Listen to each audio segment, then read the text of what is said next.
അയോധ്യ പ്രാണപ്രതിഷ്ഠാ ചടങ്ങിൽ ക്ഷണിതാവായിരുന്ന സ്വാമി അധ്യാത്മാനന്ദയ്ക്ക് കൊല്ലത്തെ സ്വീകരണം നൽകി. സബോധ് ഫൗണ്ടേഷന്റെ നേതൃത്വം നൽകിയ സ്വീകരണത്തിൽ പ്രാണപ്രതിഷ്ഠാ ചടങ്ങിൽ പങ്കെടുക്കാനായതിന്റെ അനുഭവങ്ങളും മറ്റും സ്വാമി പങ്കുവച്ചു.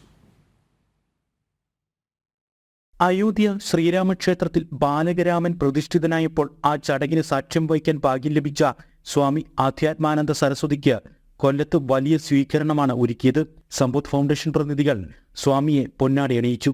പ്രാണപ്രതിഷ്ഠാ ചടങ്ങിൽ പങ്കെടുക്കാൻ സാധിച്ചതിന്റെ അനുഭവങ്ങൾ സ്വാമി ആധ്യാത്മാനന്ദ സരസ്വതിയുടെ വാക്കുകളിൽ ഇങ്ങനെ: വലിയൊരു സൗഭാഗ്യമായിട്ട് കരുതുന്നു. ജന്മാന്തര സുഹൃതമുണ്ടെങ്കിലേ ഒരു പ്രാണപ്രതിഷ്ഠ ചടങ്ങിൽ പങ്കെടുക്കാൻ സാധിക്കുള്ളൂ എന്ന് നിരീക്ഷിക്കപ്പെട്ടിട്ടുണ്ട്. പക്ഷെ സന്യാസിമാരെ സംബന്ധിച്ചിടത്തോളം അത് വിഷയമല്ല. പരിവ്രാജന ജീവിതം നയിക്കുന്നവരെ സംബന്ധിച്ചിടത്തോളം ഒരു രാഷ്ട്രത്തിൻ്റെ ഗൗരവത്തെ ഊട്ടി ഉറപ്പിക്കുന്ന ഒരു ചടങ്ങായിട്ട് നിരീക്ഷിക്കാനാണ് തോന്നുന്നത്. തീർച്ചയായിട്ടും ഇതൊരു നല്ല നന്ദിയാണ്. ഈ വിധം ഇത് പുരോഗമിക്കട്ടെ.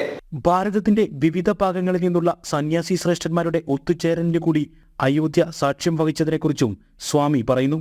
കേരളത്തിൽ നിന്ന് ഞങ്ങൾ 24ഓളം സന്യാസി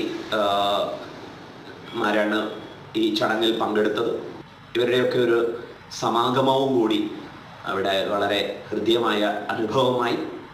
ചടങ്ങുകളിൽ ഞങ്ങൾക്ക് നേരിട്ട് പങ്കെടുക്കാൻ അവസരം ലഭിച്ചു. പ്രാണപ്രതിഷ്ഠ കഴിഞ്ഞ ശേഷം ആചാര്യന്മാർക്കാണ് ആദ്യ ദർശന സൗകര്യം അനുവദിച്ചത്. രാംലല്ല വിഗ്രഹം വളരെ ഗംഭീരമായിട്ടുണ്ട്. Sabodh foundation president doctor Unnikrishnan Pillai, secretary advocate Kaloor Kailasnath എന്നിവർ ചടങ്ങിന് നേതൃത്വം നൽകി. ജനം, കൊല്ലം.